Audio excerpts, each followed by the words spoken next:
Hello, I'm Mark Turner of the Institute of Latin American Studies at the University of London, and this is the LA Global Seminar.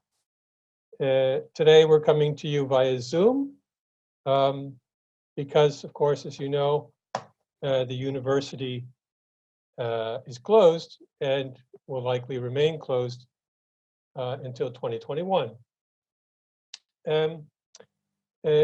Perhaps some of you joined us 2 weeks ago for the London Andean Studies Seminar, where we had 3 distinguished guests talking about the Central Andes, Ecuador, Peru, and Bolivia. Today, we're going to look farther south, where the COVID pandemia has been, at least in particular regions and cities, particularly acute. Each one of our speakers today is a distinguished professor, either a historian of science or an anthropologist. They're all members of the LA Global Network, and they are joining us today from the Southern Cone. The way we'll proceed today is like we did in the last seminar.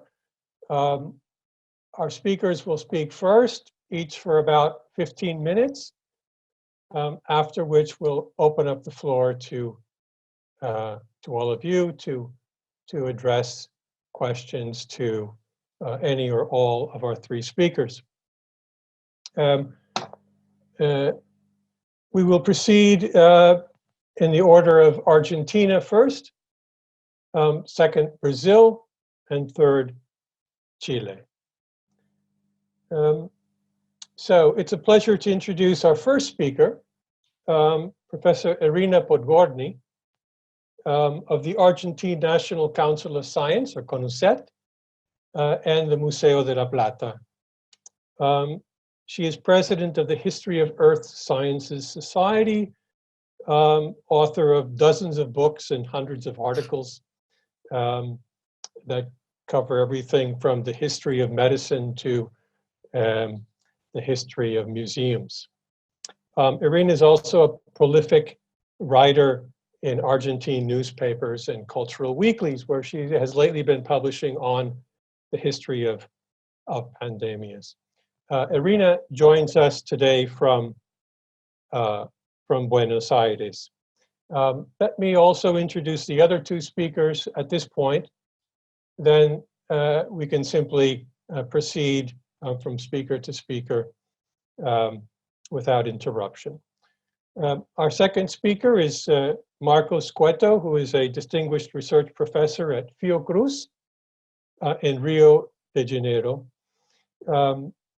He is also the editor of the leading journal there on the history of science and health.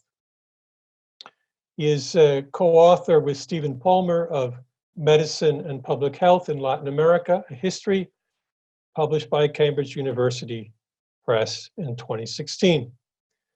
And Marcos joins us today from Rio. Last but not least, Professor Mercedes Prieto, who is Emeritus Professor of Anthropology at Flaxo in Quito in Ecuador, and the author of many books on indigeneity, gender, and the state. And today, she joins us from Santiago de Chile. Okay, so let's now begin with Irina, who will be speaking to us about Argentina. Irina. Bien. Bueno, voy a hablar en castellano.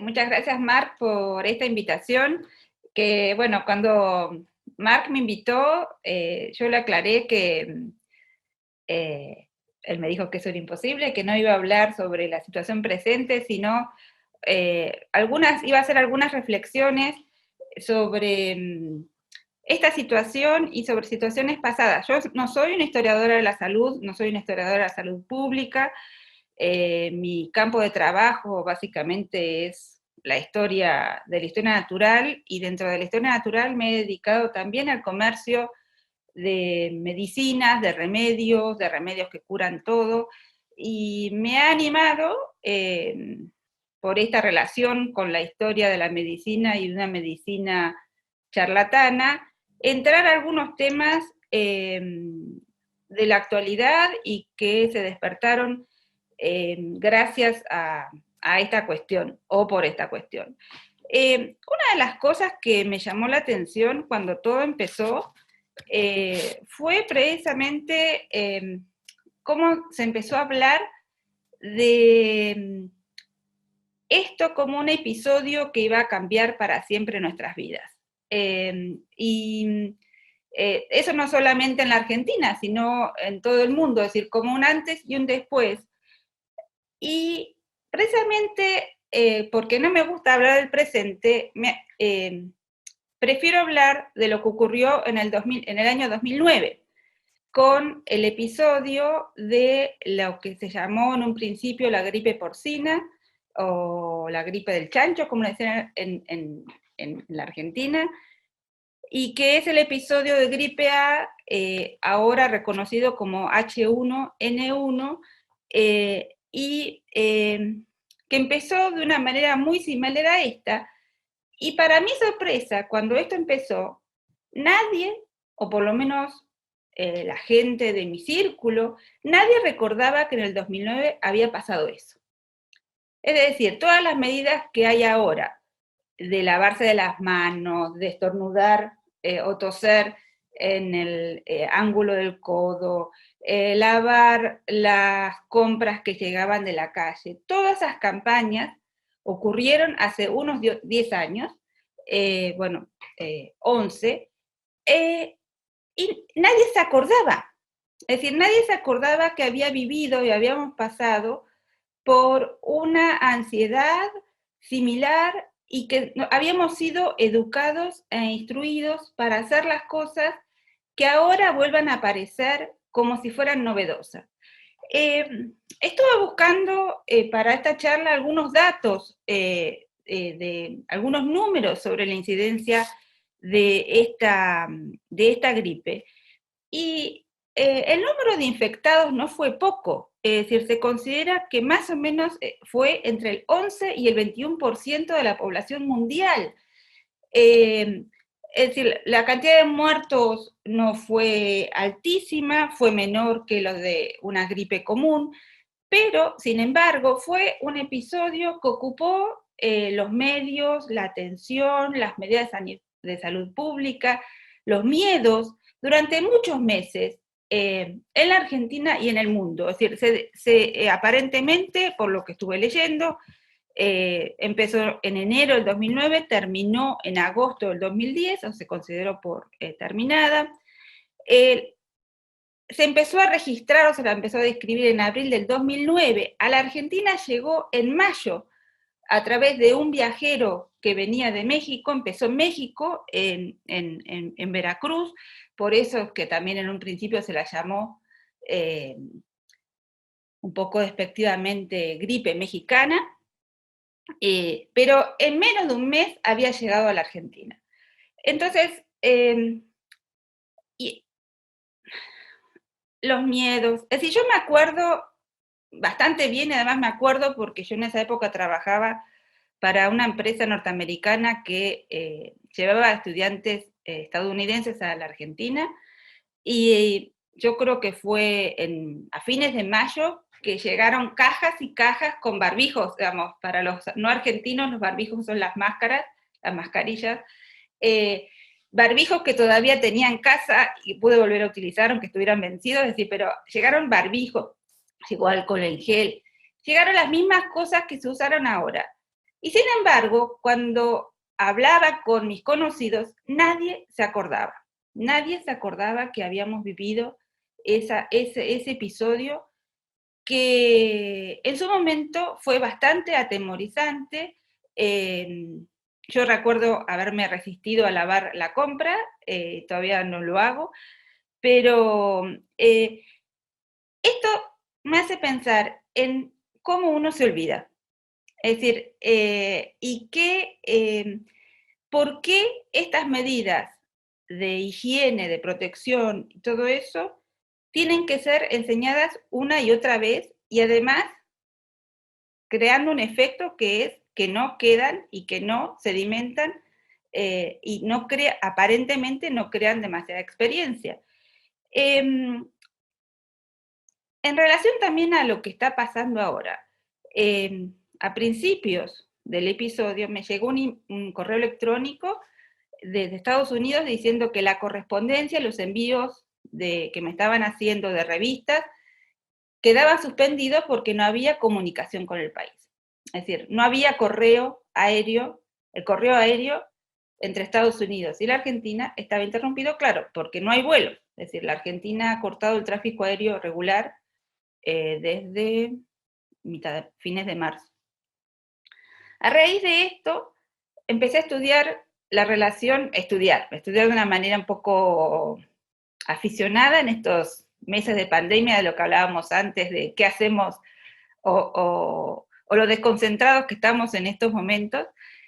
Y la relación entre el correo aéreo y la aviación y el desarrollo de las comunicaciones a fines de la década de 1920, y precisamente el desarrollo de la aviación, que va totalmente ligado a la expansión del correo aéreo y al control del correo aéreo por parte de Estados Unidos y o de Europa, va muy pegado al miedo de la distribución en los aviones del mosquito que transmite la fiebre amarilla.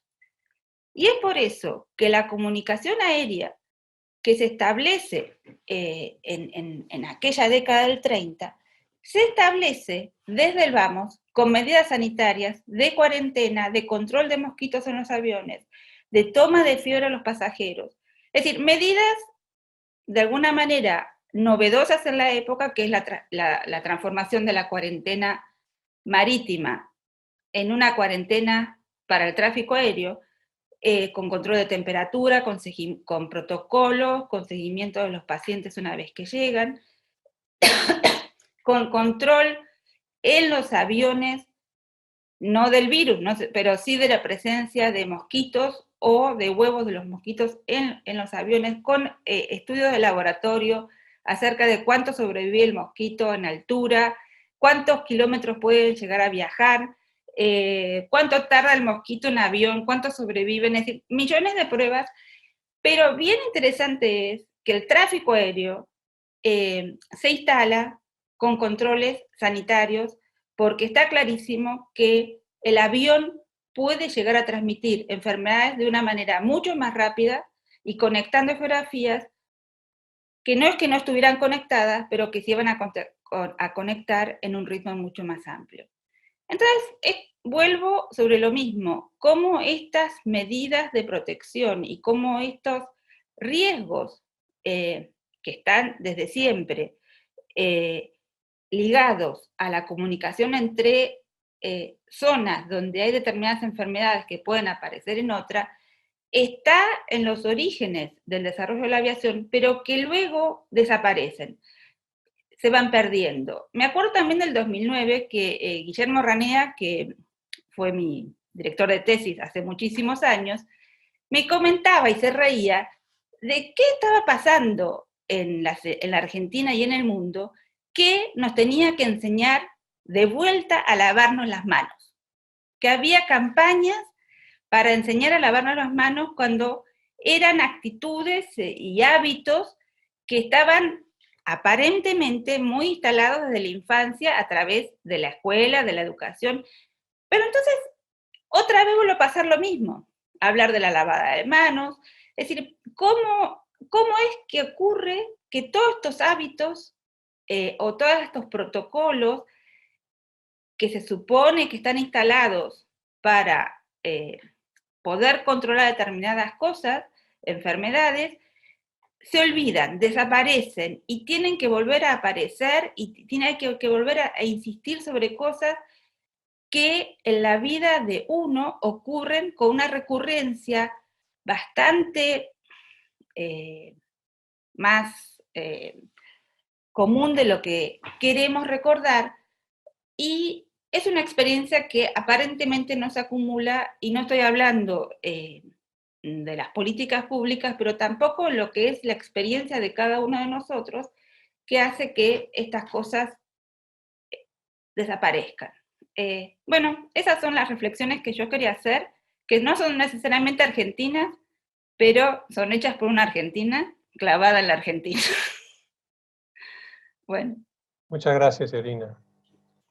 Many thanks for that intervention. I think very interesting to think about how much we forget. Mm-hmm. There's been a lot of talk about memory, but yeah, I agree. History is about forgetting, unfortunately. Although that keeps us in business, right? Yeah. Yeah. Okay. Let's now pass on to Marcos Cueto in Rio. Marcos, are you there?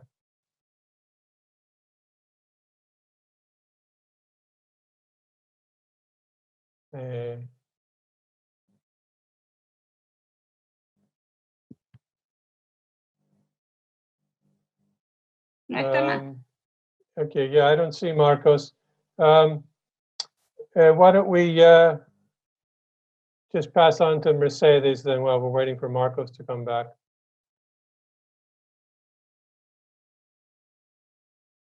Are you there, Mercedes?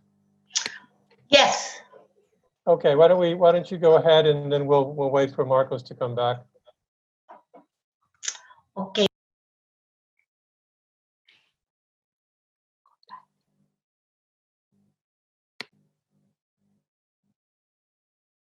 I think you're muted, Mercedes. Yeah, I've just learned that Marcos has had his connection disrupted, so he's trying to reconnect. Okay. ¿Me oyen? Yes. Okay. Yo he pensado el COVID-19 en Chile como unas historias sobre la marcha, en apuro y un tantito dispersas. Y bueno, he tratado de ver los antecedentes de pandemia y un poco las lecciones que va dejando estas pandemias, ¿no? En el inicio del siglo XX va a revivir la vieja pandemia del tifus exantemático en la década de 1918-19, y va a reaparecer algunas décadas más tarde, entre el 32 y el 39. Y es en esta segunda oleada del siglo XX cuando el Instituto Pasteur va a lograr controlarlo por la identificación del vector transmisor y por el tratamiento antibacteriano. Al tifus se va a sobreponer el virus de una influenza llamada gripe española, que tuvo un importante efecto en la organización del sistema preventivo de salud pública chileno. Y más tarde, como nos estaba ya hablando Irina, hay otros virus como el H1N1, en donde cobra centralidad un nuevo agente en la cadena, que son las empresas farmacéuticas. Y entonces los estudiosos de estas pandemias señalan como efectos de su ocurrencia el reforzamiento del sistema de salud, la instalación de la medicina preventiva y de instituciones como la policía sanitaria, el reforzamiento de la industria médica, la creciente pérdida de los conocimientos locales, así como el establecimiento del temor y la incertidumbre entre la población. Y apareció el COVID-19 en el marco del estallido social. Justamente mientras se llegaba a un acuerdo político para confeccionar una nueva constitución como una salida a la que se ha llamado, comillas, estallido social, emergen en marzo de este año los primeros contagios COVID-19 en Chile. Estos, al parecer, estuvieron relacionados a personas de la región metropolitana de Santiago que pasaron sus vacaciones de verano en Europa. Justamente las primeras zonas de lo que se llamó cuarentena móvil, con restricciones en los desplazamientos, correspondieron a comunas de familias con ingresos altos de Santiago. Posteriormente, los contagios se producen localmente y se reproducen siguiendo una pauta de factores relacionados con la ocupación, la ecología del hogar y los desplazamientos, aunque no existe información certera, pues solo se han hecho inferencias a nivel comunal y no de pacientes contagiados. Se ha intentado medir la movilidad en referencia al éxito de las cuarentenas. La restricción al desplazamiento y la detención de los contagios han sido posibles solo en comunas de altos ingresos y con bajos niveles de hacinamiento. En aquellas comunas de ingresos medios y bajos, con altos niveles de hacinamiento, la movilidad y los contagios se han mantenido durante la cuarentena.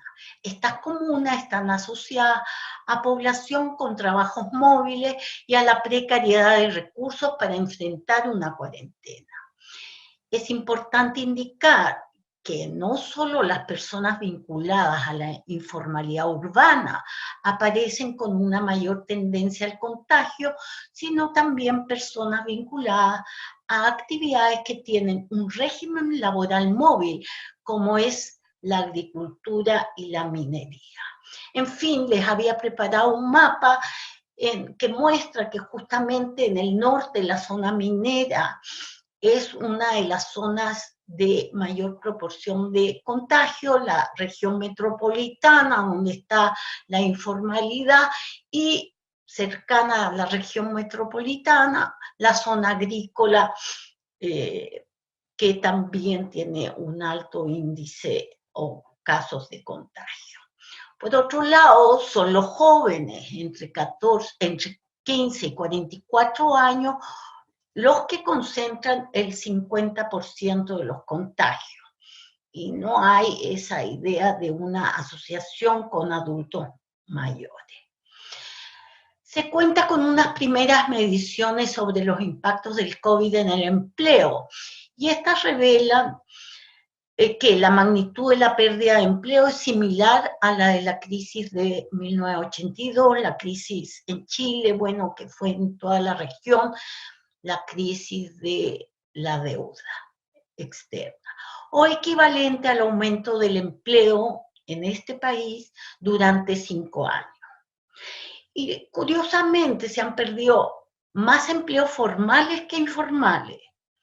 Y la pérdida del empleo, lo que ha aumentado significativamente es la población inactiva y no a los desocupados.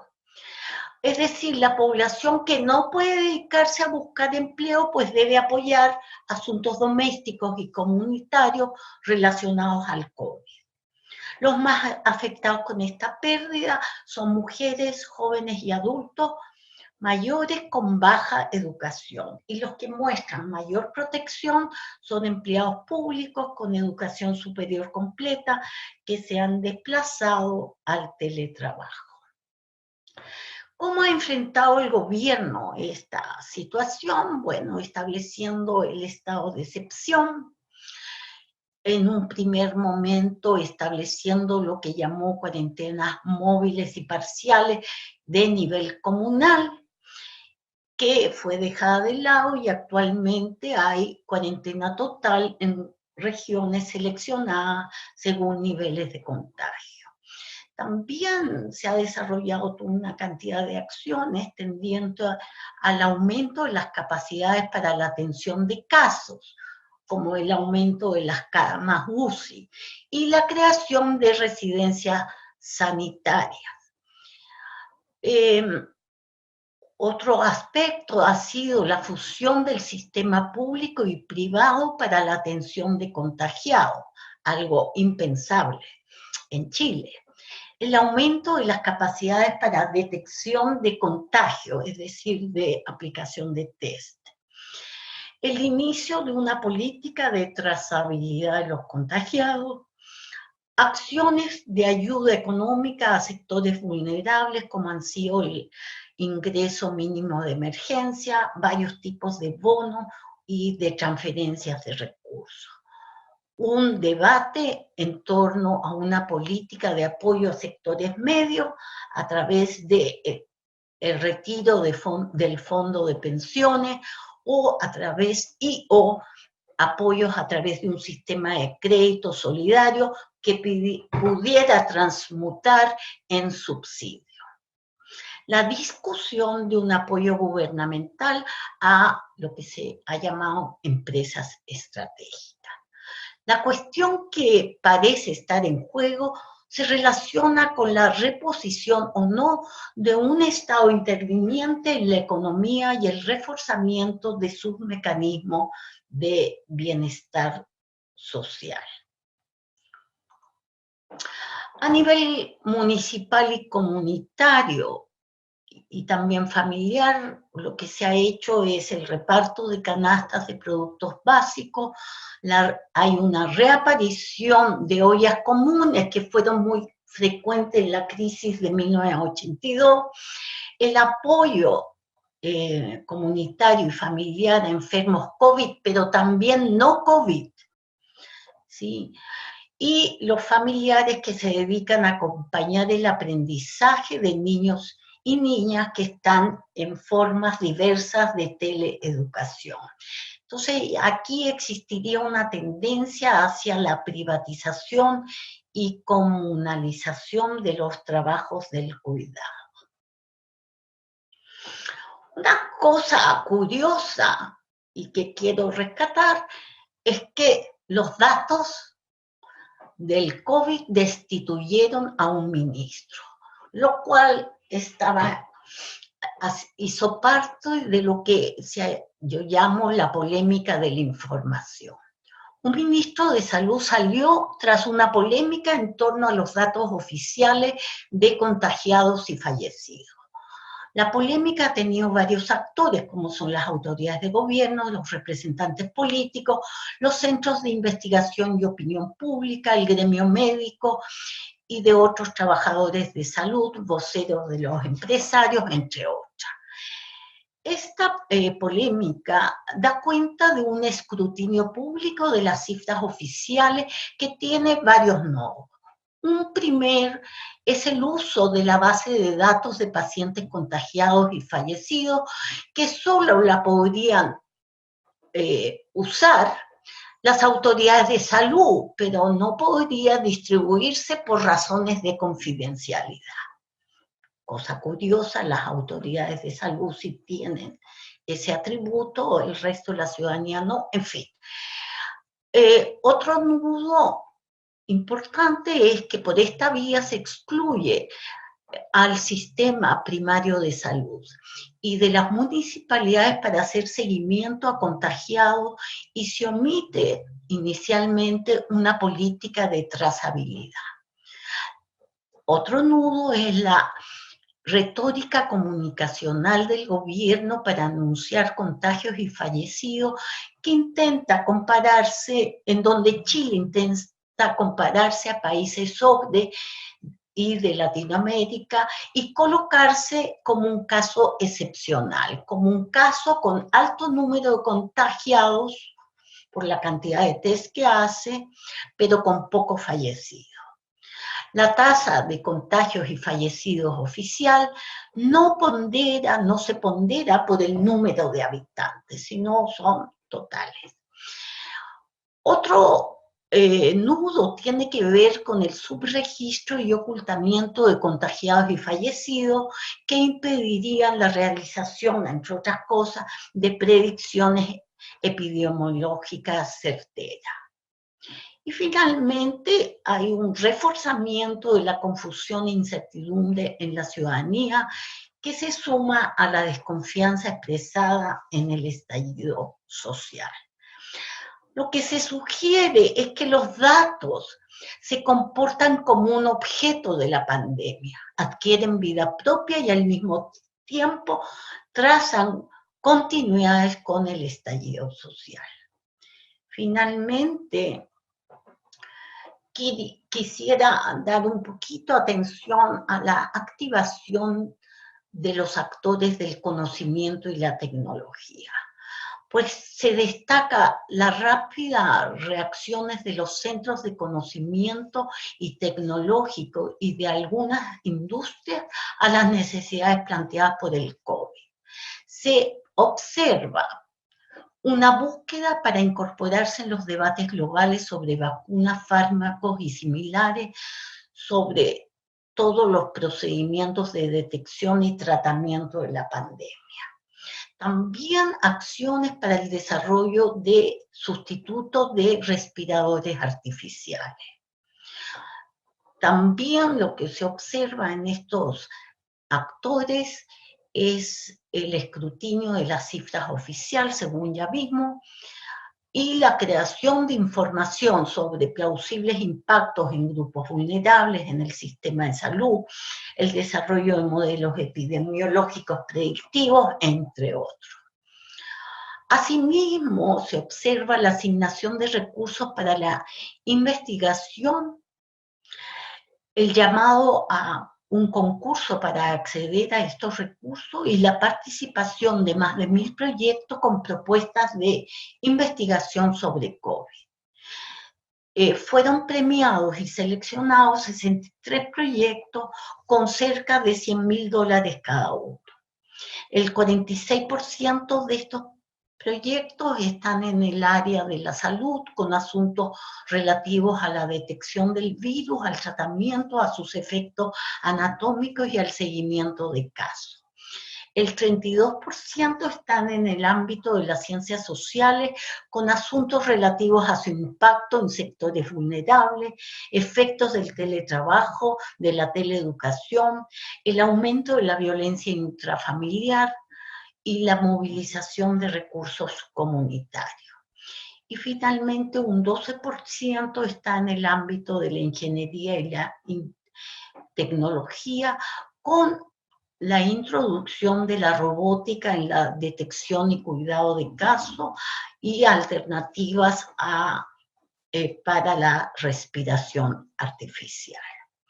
Lo que se sugiere es que estos centros del conocimiento locales se constituyen en unos actores relevantes de la pandemia, y esto sería una novedad respecto a lo que veíamos como historias de la pandemia.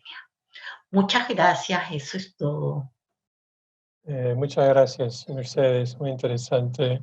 I think it's very interesting to think about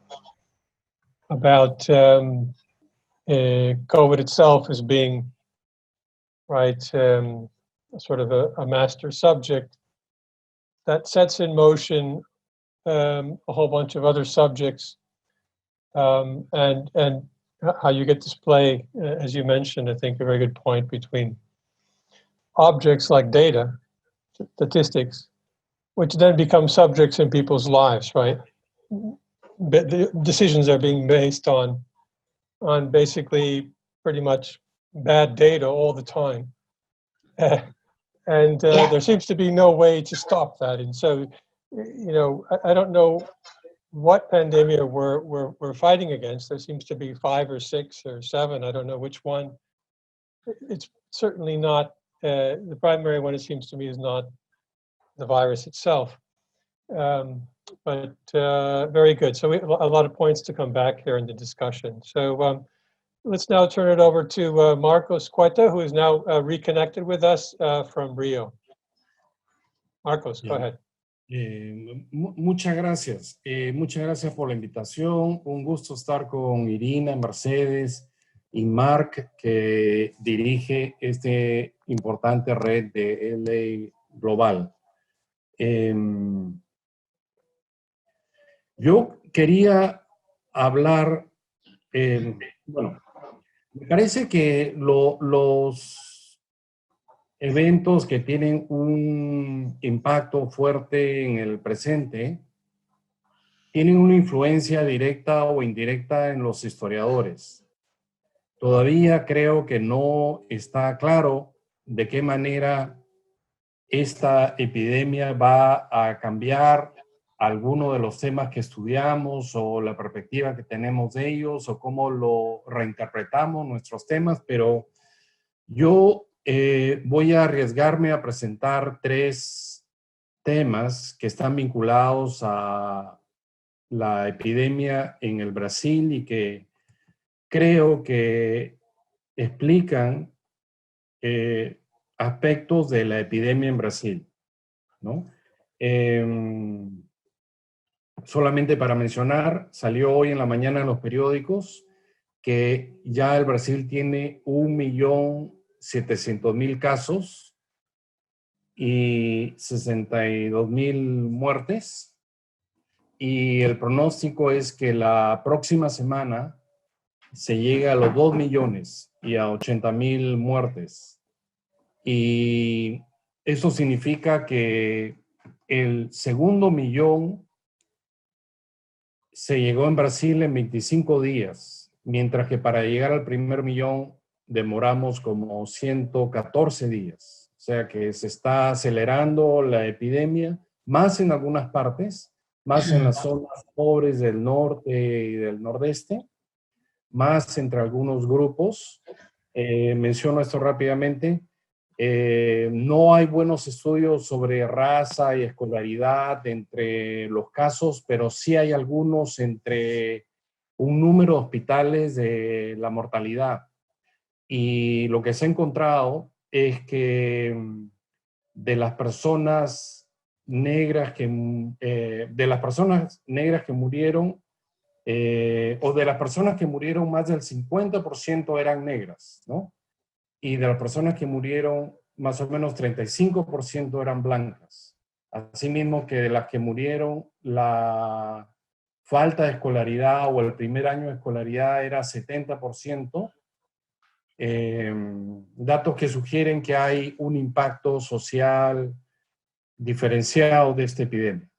Entonces, los 3 aspectos que yo quería mencionar, que creo que tienen una dimensión histórica y que pueden llevar a que reformulemos algunos de esos estudios históricos, son los siguientes, ¿no?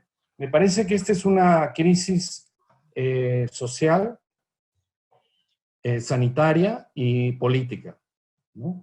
Y tiene una dimensión histórica. ¿Por qué social? En resumen, porque muestra la contradicción en Brasil entre un supuesto sistema universal de salud que fue muy celebrado, que se llama SUS, y que en teoría atiende más del 70% de la población, Sistema Único de Salud, muestra la contradicción entre ese sistema y la falta de sanidad universal, la falta de servicios básicos en muchas favelas, en zonas rurales, que hacen imposible, por ejemplo, lavarse las manos frecuentemente, tener distanciamiento social en viviendas donde las personas viven hacinadas, evitar transporte urbano que está lleno de personas o seguir las reglas de cuarentena que se siguen en otros países más desarrollados o en otras ciudades más, o en barrios de otras ciudades más desarrolladas en Brasil. Entonces, me parece que esta epidemia está mostrando, no solo revelando las inequidades sociales, sino en el caso de Brasil mostrando la contradicción entre un celebrado sistema de salud que es verdad ha resistido a los peores estragos de COVID-19, pero no ha podido resolver todo el impacto negativo que ha tenido en las zonas más pobres del país. Y es una historia antigua, más o menos antigua, porque este sistema fue reconocido en la Constitución del 88, se creó en el 90 y creció en las últimas décadas, ¿no? Creció en las últimas décadas, pero fue al mismo tiempo desmantelado, ¿no? El Brasil vive una crisis desde el año 2003 con las protestas contra la corrupción y el 2014 con la recesión, que ocurren ya en el gobierno de Dilma Rousseff, ya el Partido de los Trabajadores todavía, y que se acentúa con el siguiente gobierno de Temer, que entre otras cosas coloca un techo, un límite en el gasto que se puede hacer en los programas sociales. Entonces el SUS no podía expandir su presupuesto, sus actividades. Otros programas sociales importantes para la salud como Bolsa Familia también se han visto recortados. Entonces me parece que esa es una primera dimensión de esta epidemia, de que puede llevar a los historiadores a pensar esa contradicción entre sistemas únicos de salud versus saneamiento básico, sanidad universal, que nunca llegó a ser completamente alcanzada en Brasil. Un segundo aspecto es la crisis sanitaria, ¿no? Que está vinculado a esto del SUS, pero en los últimos años, especialmente con las epidemias del dengue, que han sido endémicos desde los años 80, y del Zika, que también apareció el año 2015 y se ha repetido, ha habido una tendencia, no solo de este o del gobierno de Temer, sino también en la época de Dilma, de actuar bajo el supuesto que se puede controlar una emergencia sanitaria sin modificar las condiciones de vida de la población. En el dengue era campañas a favor de la higiene, a favor de deshacerse de los llamados inservibles o plásticos, donde se podía almacenar agua y aparecer los criaderos de la Aedes aegypti, pero no había con la misma energía campañas para modificar los sistemas de agua y de desagüe que obligaban a que la gente en favelas tuviera que recoger el agua doméstica en contenedores artificiales que creaban las condiciones ideales para los mosquitos. Entonces, esta tendencia de dar respuestas temporales a las emergencias es algo de que ya tiene algunos años, que no ha ido a solucionar los problemas estructurales y que de alguna manera está reapareciendo en Brasil, y yo creo que en varias partes del mundo, en que hay un énfasis exagerado en la higiene, que por supuesto está muy bien, pero que a mediano o a largo plazo no son la solución para esta enfermedad o para el marco general en que está esta enfermedad, que son las enfermedades respiratorias. Las enfermedades respiratorias que tienen un sistema de contagio parecido al COVID-19 se han venido empeorando en los últimos años, y un error de los historiadores de la salud ha sido que no hemos prestado suficiente atención a estas enfermedades. Y puede ser que en el futuro, es algo que yo estoy hablando con mis estudiantes, un tema de investigación de la historia de las enfermedades respiratorias sería muy pertinente. Una de las excepciones que menciono, porque estamos con Irina, es Diego Armus, que ha hecho un estudio excelente para tuberculosis en Argentina, aunque para un periodo anterior. Bueno, y yo hablaba que esto es una crisis social, una crisis sanitaria, de un modelo de respuestas temporales, y es una crisis política. Quizás sobre eso sepa menos porque no es mi especialidad, pero yo creo que hay una sensación ahora, visto históricamente, que Brasil tuvo una transición tardía e incompleta a un sistema democrático. Fue uno de los últimos países en pasar de un gobierno militar a un sistema democrático a fines de los años 80. Y era una idea de que en español hay una frase, no sé si funciona en todos los países, de borrón y cuenta nueva, no pedir ninguna cuentas a los militares, no darle mucha fuerza a la Comisión de la Verdad, sino simplemente mirar hacia el futuro. Y entonces las instituciones democráticas nunca se asentaron, creo, completamente. Repito, esa es una hipótesis. Y eso permitió que se erosionara el sistema democrático desde finales del gobierno de Dilma por una serie de fuerzas y actores nuevos, entre los cuales estaban los evangelistas, un neoliberalismo renacido que sentía que en Brasil nunca había podido realmente implementarse, y tendencias autoritarias entre los cuales estaba Bolsonaro, ¿no?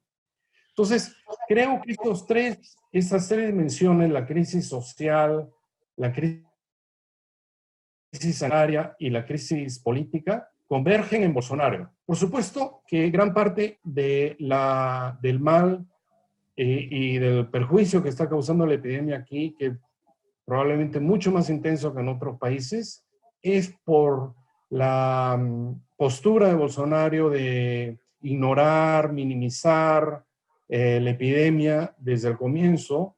Una serie de frases que aparecieron en los periódicos que seguramente ustedes han visto, como que él era un atleta, que por eso no le iba a dar o le iba a hacer una pequeña gripe, la epidemia. Ahora seguramente han visto también que está con la epidemia.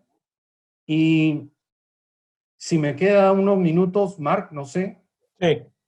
Ya. Quería hablar brevemente de algo más de Bolsonaro, ¿no? Que también seguramente ustedes han visto de que él tiene esta obsesión con la cloroquina, ¿no? Y él la llama cloroquina a veces directamente, no haciendo la diferencia con la hidroxicloroquina, que es una versión menos tóxica de ese medicamento. Y dos ministros de salud han salido porque esos ministros pedían más estudios antes de que fuese recomendado por el Ministerio de Salud, y él quería promover la cloroquina, y al final salieron, nombró un general y llenó de militares el gobierno, el Ministerio de Salud, con la idea, ¿no? Con la idea de que puedan seguir sus órdenes.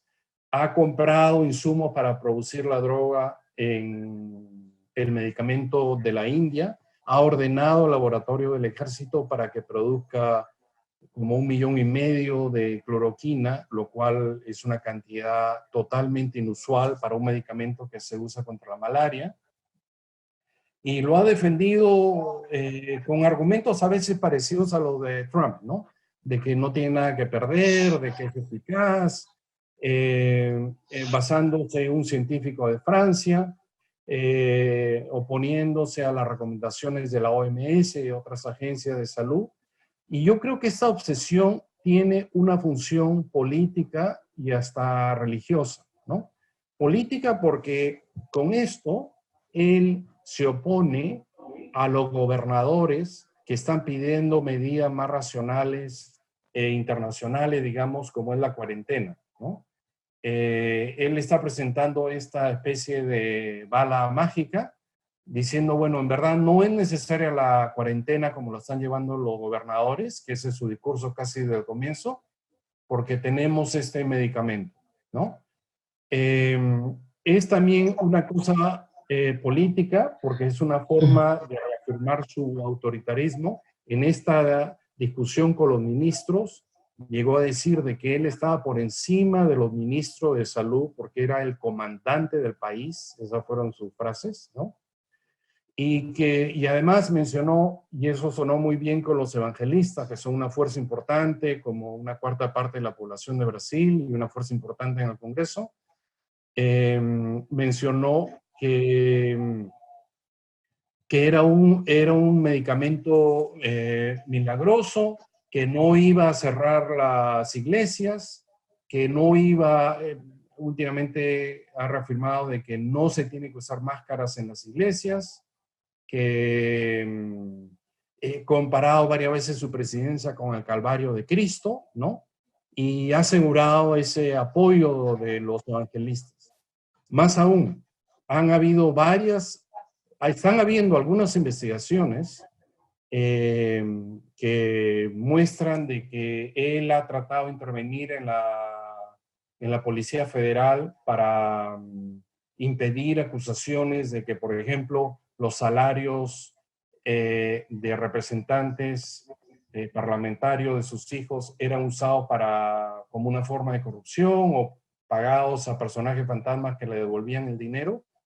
Entonces hay varias acusaciones de corrupción que si progresan podrían llevar a un impeachment. Y esta obsesión con la cloroquina está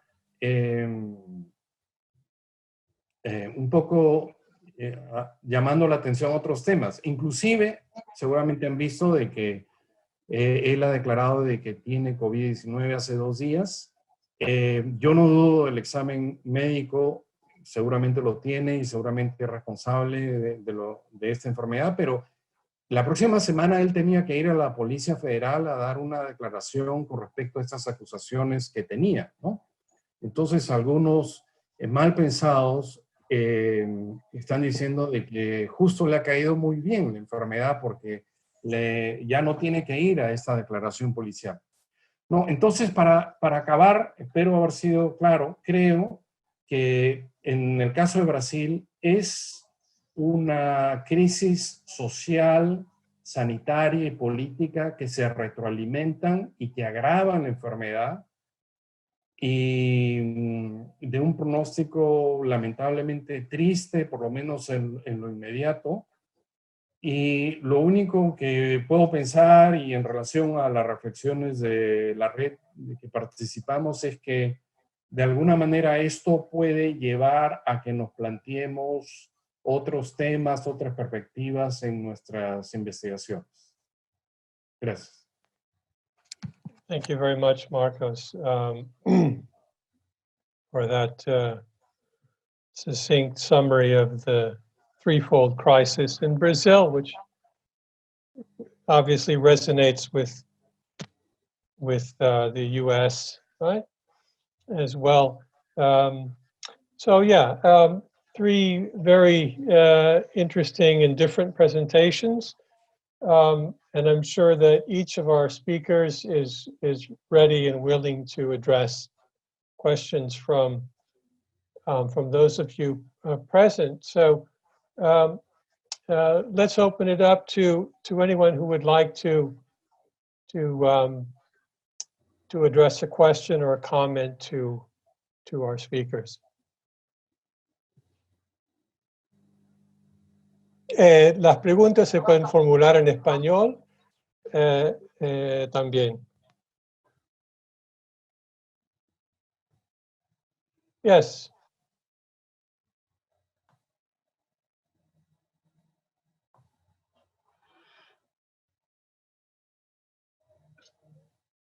Is anyone who would like to make a question?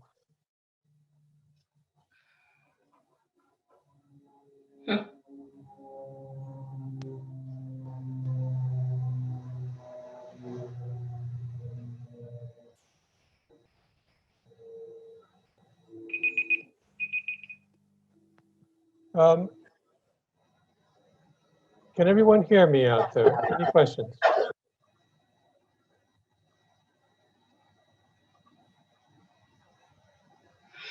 Well, I have some questions while, yes, Mercedes.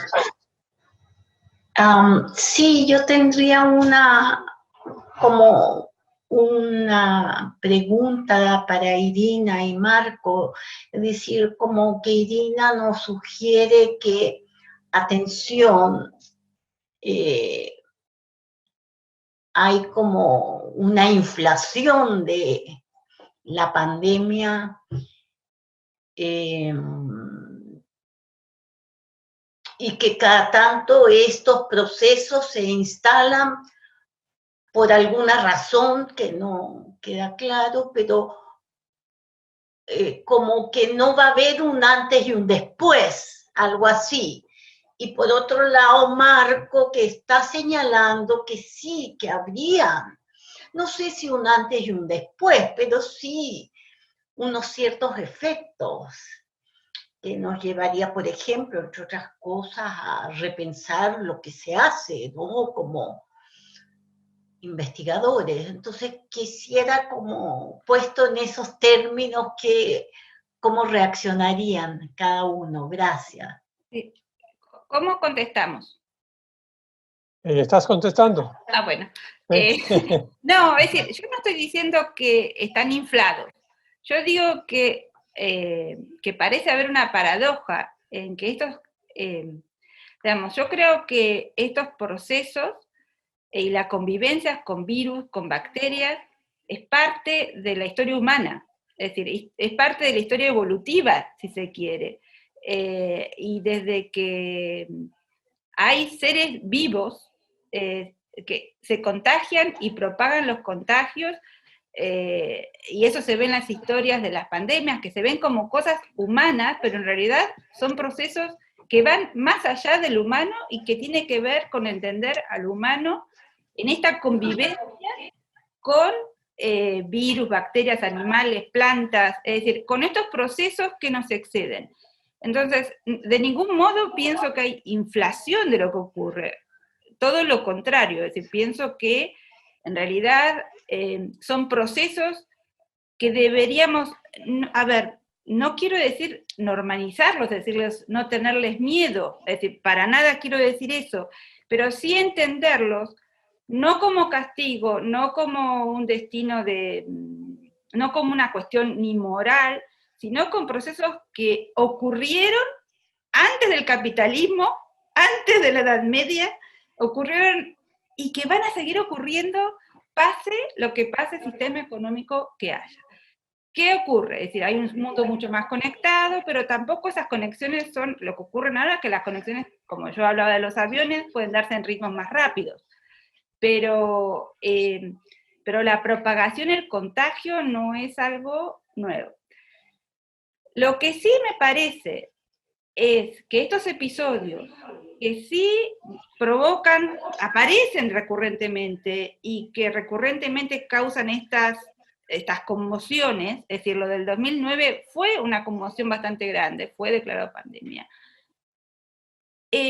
paradójicamente se olvidan en la experiencia de los que pasamos por, es decir, no estoy hablando de la gripe del 18, es decir, yo estuve preguntando en generaciones mayores, que habían vivido, por lo menos a través de los padres, de los abuelos, tuvieron que haber vivido eso. No había recuerdo. No había recuerdo en la familia de haber, no se transmitía eso dentro de la familia, que había habido un episodio en la vida de mi abuela. Bueno, y así varias, no estoy hablando en primera persona, pero creo que es algo bastante compartido. De la epidemia de polio en la Argentina hay muy poco recuerdo, es decir, no estoy hablando de historiadores, sino de cómo queda eso en la transmisión dentro de las familias generacionales. La del 2009, es decir, que la vivimos todos nosotros, muy poca gente se acordaba. Entonces, no es que estoy diciendo que hay inflación, sino me parece interesante como historiadores, y como historiadores y como antropólogos, porque estas son cosas de la propia experiencia vivida, es ver cómo esas cosas explotan, y no digo que infundadamente, sino todo lo contrario, es decir, hay que prevenir, hay que atajarse, pero después desaparece. Entonces, no digo que, y al mismo tiempo, es decir, hay objetos, y yo a eso me he dedicado en estos meses, hay objetos que se van incorporando. Esa idea que seguimos combatiendo las epidemias con métodos de la Edad Media no es verdadera. Es decir, hay cosas que se van incorporando en distintas circunstancias históricas, y como uno se olvida, es decir, como la experiencia vivida, uno se olvida de qué ocurrió, uno también se olvida de cuándo esos objetos se incorporan. Por ejemplo, estuve tratando de encontrar la historia del barbijo, Manchuria, 1911. Es decir, son cosas que se van incorporando en distintos contextos, en distintos episodios de epidemias o de pandemias o de cosas regionales, y que se incorporan en cotidianidad y se olvidan también y desaparecen. Es decir, perforadores de las cartas durante siglos. Se ha perforado el correo para desinfectarlo. No se desinfecta más. Se olvidó.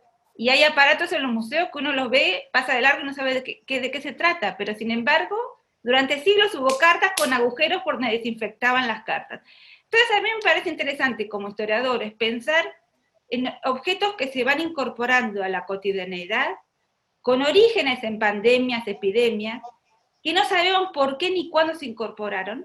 Es decir, lavarse las manos como un gesto higiénico, ¿cuándo se incorpora? pensar en la causa de muerte, eso que ese concepto que aparece, que hoy usamos de manera así. ¿Cuándo se inventa el concepto de causa de muerte? Entonces, pensar la epidemia también como productora, es decir, yo creo que las enfermedades, los virus, las bacterias, todo es productor de cosas y destructor a la vez. Entonces, estos elementos que van apareciendo, se van olvidando y van apareciendo nuevos, y nosotros perdemos control de cómo esa cotidianidad y esa normalidad de la que vivimos se origina en todos estos distintos contextos. Bueno, Marcos.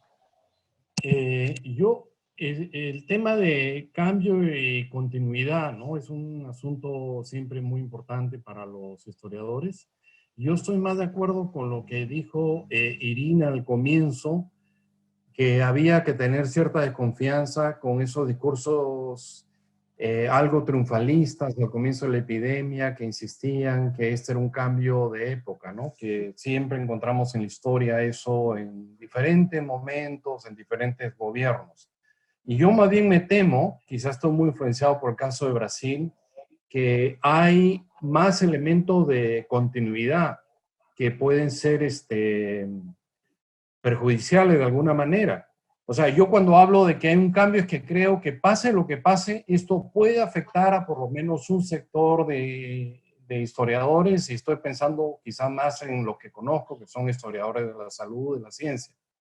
Pero a nivel político puede haber más una tendencia a la continuidad. Pienso en lo siguiente, que el sobreénfasis en la higiene que hay aquí y en muchos otros países, y la poca atención a resolver las inequidades sociales, que en el última instancia son los que determinan el verdadero impacto de la epidemia, muestran una continuidad. Es la continuidad de decir, bueno, vamos a solucionar esto rápidamente. El sobreénfasis en encontrar la vacuna, lo cual es, la higiene y la vacuna están muy bien, los remedios están muy bien, pero eso por sí solo no va a resolver el problema, por ejemplo, de las enfermedades respiratorias o del COVID-19.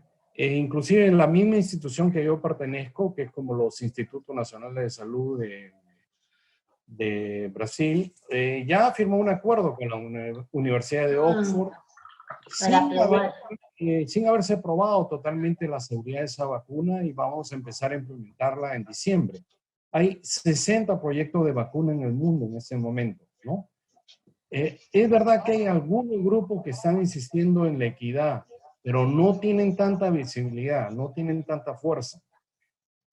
Otra diferencia, por ejemplo, con el pasado.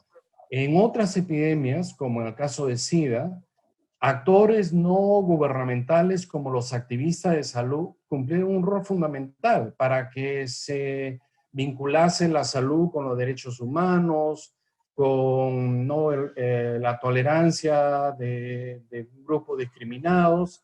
En este caso no hay, y eso es una de las cosas que me sorprende, sobre todo en Brasil, no hay un grupo social, no hay un grupo político que claramente lleve la oposición, por ejemplo, a Bolsonaro. Por supuesto, hay una oposición política, pero está muy fragmentada, y curiosamente quien tiene más visibilidad en Brasil es la Corte Suprema. La Corte Suprema, que se llama Tribunal Superior Federal, es el que está diciendo, usted tiene que proteger a los indígenas, no pueden tomar la tierra los indígenas durante la epidemia, tiene que respetar a los gobernadores que están pidiendo máscaras.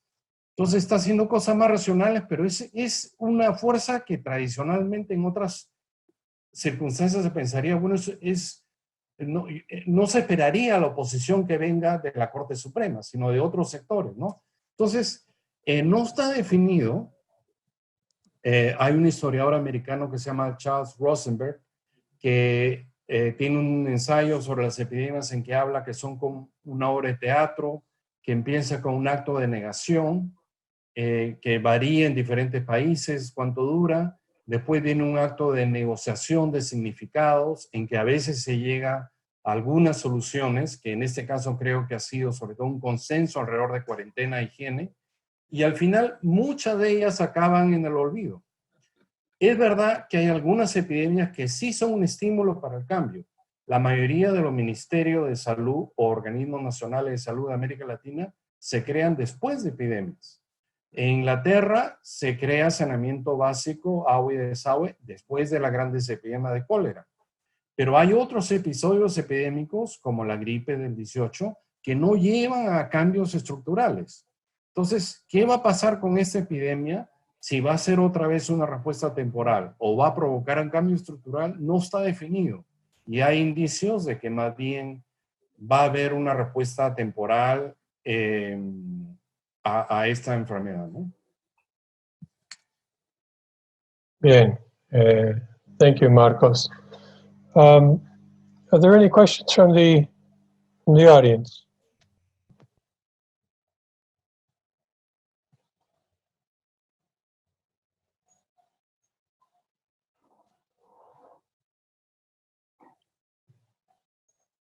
Okay, we've got a chat message here. It says, gracias por las presentaciones. Me gustaría saber en una perspectiva histórica cómo evalúan el papel del gobierno, políticas públicas en América Latina para enfrentar el COVID. Si comparan el desempeño del gobierno con otras epidemias del pasado, hay algunos hechos a destacar. Existen continuidades. Gracias. Bueno, creo que hemos un poco remarcado eso de las continuidades. No sé si alguien quiere precisar más.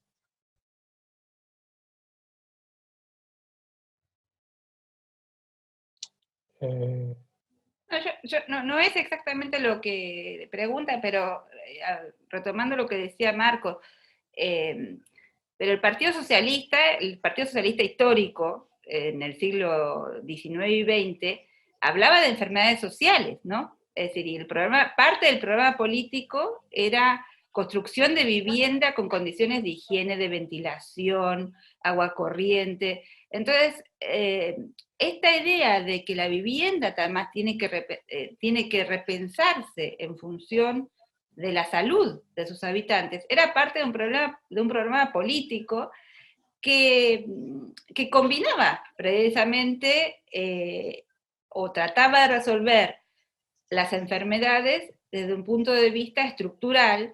Es decir, la vivienda no es que va a solucionar los problemas de salud, pero que tiene que ver con condiciones de vida de los trabajadores en general, y todos esos manuales de higiene que uno leía en la escuela, es decir, sí mostraban cómo tenía que ser una vivienda para poder, yo no digo que eso solucionaba todo, pero formaba parte de un programa político de tratar de garantizar una situación de vida más o menos digna, y eso bueno, no necesariamente se ha desarrollado en todos lados por igual, ya sabemos que no.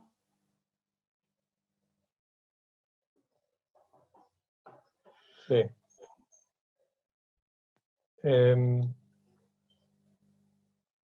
I have a sort of a general comment that maybe we could talk about, and that is, you know, sort of between forgetting and some things changing, it seems to me, and Marcos's question about what do we study, you know, what are we thinking as historians and anthropologists? One of the things I've been thinking about a lot in Europe is sort of what actors have been actually doing things important. And it seems to me we've had some important groups, community groups, groups of public health workers, also protesters, right? Demanding universal health, better information, right? I mean, there has been a lot of things going on. And of course, the other thing is that the way in which we are communicating this, right? We're on Zoom now. And of course, this was not the case in past epidemics. So it seems to me that the mode of communication is important in terms of who the key actors are and how they're able to exert some pressure on authorities, or indeed take things in their own hands.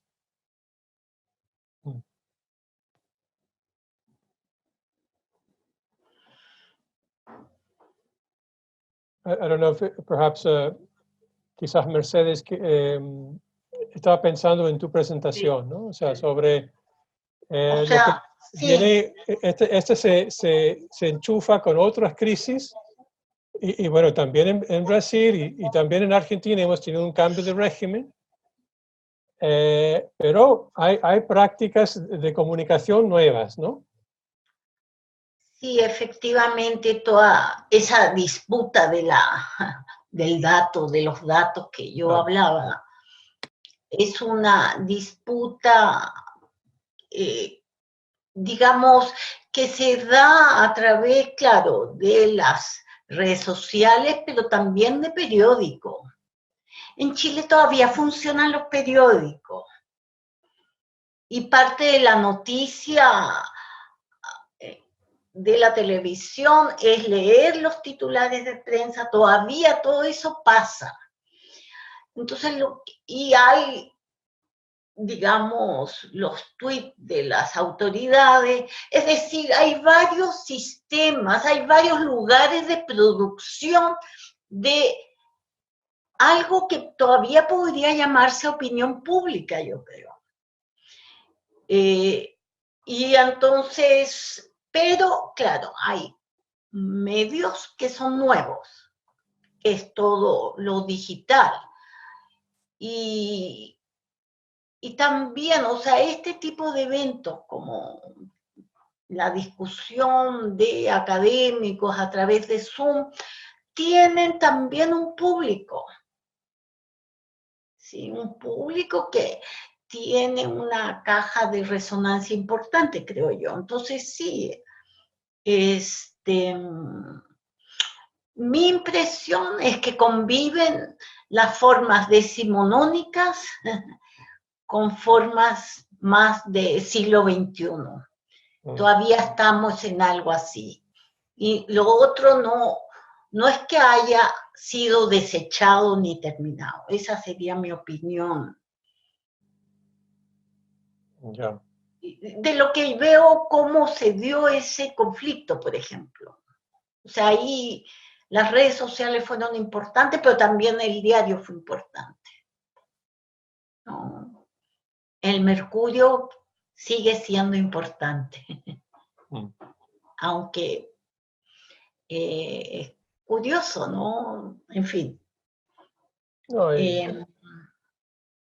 Sí, sí. En Europa los periódicos son muy importantes. ¿No? En su forma digital, obviamente. claro. Ahora, una cosa es que creo que está también el problema de los libros, ¿no? Que cada vez más el pensamiento es así, el flash, ¿no? Conversación corta, un artículo corto. No podemos hacer los libros, sino en forma digital. Parece que cada vez más la discusión es menos elaborada, ¿no? O sea, también ha habido esos comentarios, ¿no? Que estamos en un momento en que, bueno, tenemos tiempo para pensar, pero mira, las formas de comunicar son muy cortas, entonces realmente uno no tiene la posibilidad de expresar quizás todas las cosas que uno está viviendo, pensando. Es curioso, ¿no? Por otro lado, yo he leído más novelas que los últimos 2 meses que en los últimos 10 años, ¿no? Bueno, también escribo, pero bueno, también la lectura ahora otra vez, hay tiempo, ¿no? O sea, los tiempos cambian, tenemos tiempo o otro ritmo de tiempo, ¿no? Eso de no ir a la oficina, no ir a... Eso es interesante, el tiempo ¿no? que cambia. Sí. El tiempo de cada uno cambia, y yo creo que ha habido un cambio. Yo creo que, claro, muy rápidamente podemos volver a los tiempos que, digamos, normales, pero creo que muchos han habido comentarios sobre eso, ¿no? Cómo ha cambiado el tiempo, ¿no? De cada uno.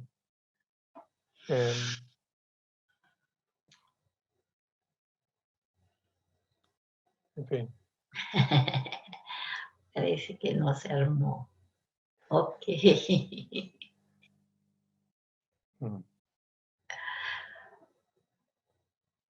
¿Algún comentario más, Marcos?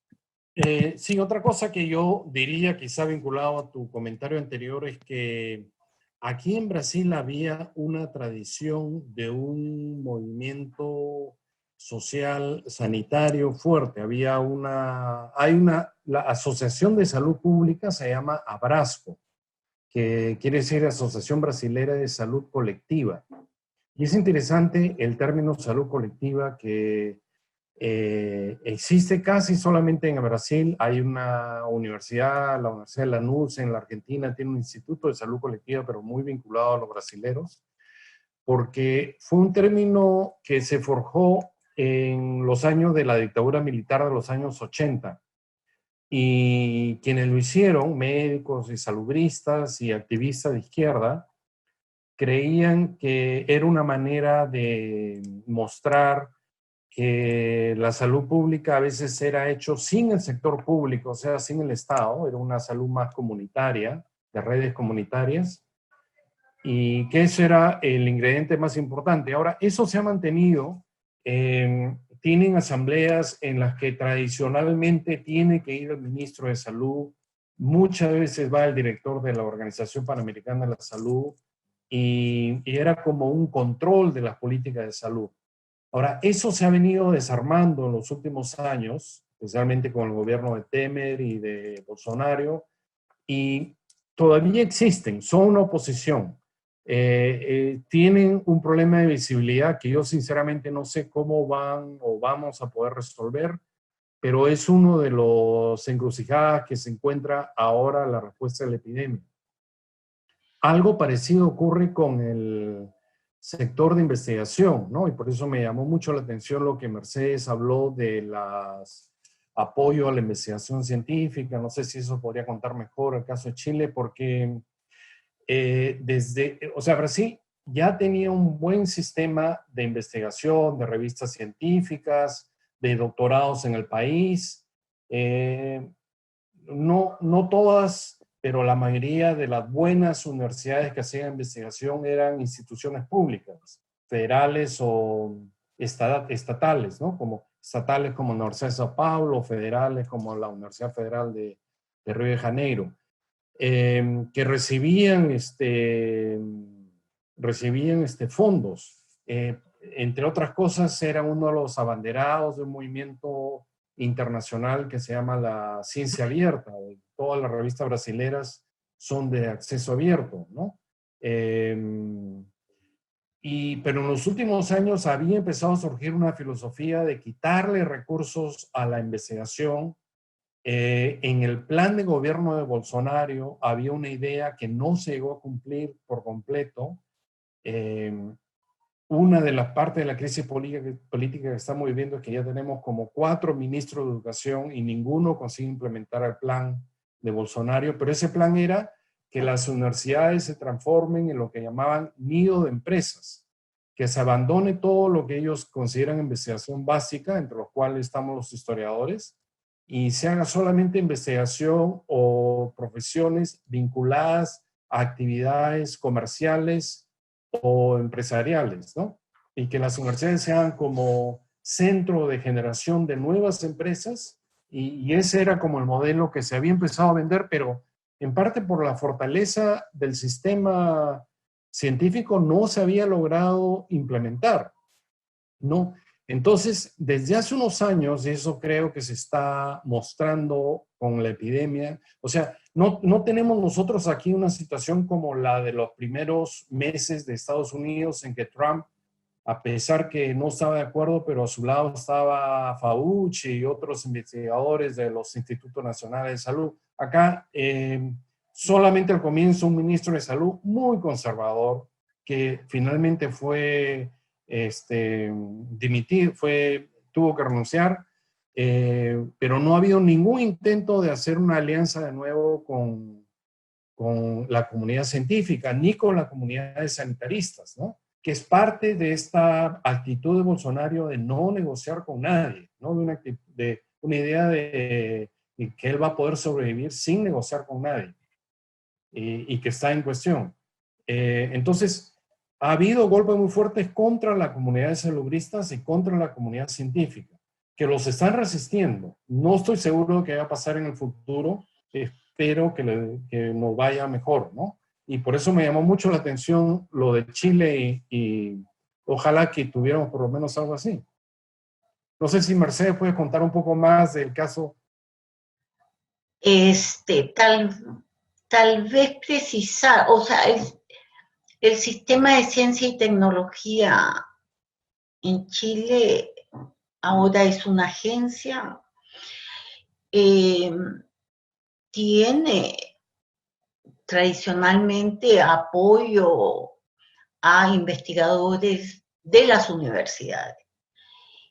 Y esos apoyos se han mantenido. Lo que se abrió ahora es unos recursos, una bolsa de recursos adicional para investigaciones relacionadas al COVID. Y la apuesta de esta agencia de ciencia y tecnología es una apuesta de proyectos grandes, digamos, de lo que llama apostar donde Chile tiene ventajas y reconocimiento mundial. Y lo que arman son estos centros de investigación milenio, bajo el modelo de que en Chile es importante la astronomía, que no necesariamente se vincula a emprendimientos tecnológicos concretos de empresa. Y la empresa hace rato que está de acuerdo con incentivar ese tipo de conocimiento. Es decir, investigación básica. Hay hace rato una conciencia de eso. ¿Hasta cuándo dura? No sé.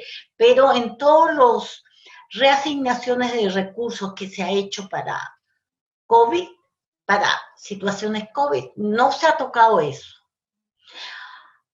Los recursos para las universidades vienen de ahí, vienen del tema de becarios, pero no hay asignaciones totales, sino es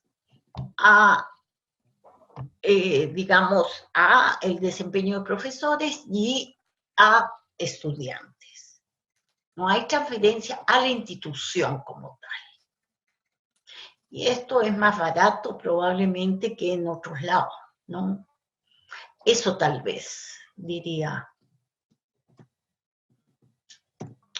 Bueno, tenemos una pregunta de Alejandro de Goyen, que parece que... Hola, Alejandro, ¿estás ahí? Yes. Go ahead, please.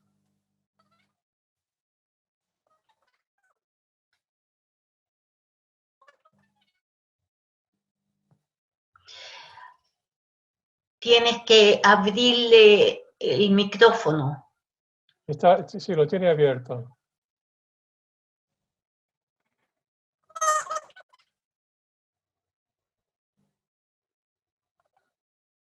Yo creo que no. Bueno, yo lo veo abierto, pero Sí. Ahí voy a leer su pregunta entonces. Dice Alejandra que en Europa y Estados Unidos los gobernantes validan o defienden sus decisiones políticas en tanto basadas en el consejo de los científicos. Pareciera que ese recurso les da alguna legitimidad frente a la opinión pública. Pero ¿cómo es en aquellos países? ¿Hay alguna similitud con el rol del doctor Fauci o Whitty o aún el doctor Simón en España? ¿Qué? En Argentina es bastante complicado porque, bueno, se supone que el gobierno de Alberto Fernández armó un equipo y se autodenomina o lo denominaron un gobierno de científicos. Y precisamente eso es muy atacado Es decir, Sí.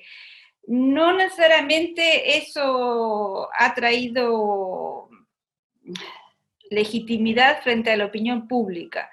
Hay mucho uso, lo que yo veo en Argentina, del orgullo nacional. Los científicos argentinos han inventado esto, es decir, recurrentemente se anuncian descubrimientos y que son atacados. Es decir, una de mis ocupaciones favoritas desde el 2001 es leer los comentarios en los diarios para hacer una sociología portátil de la sociedad argentina.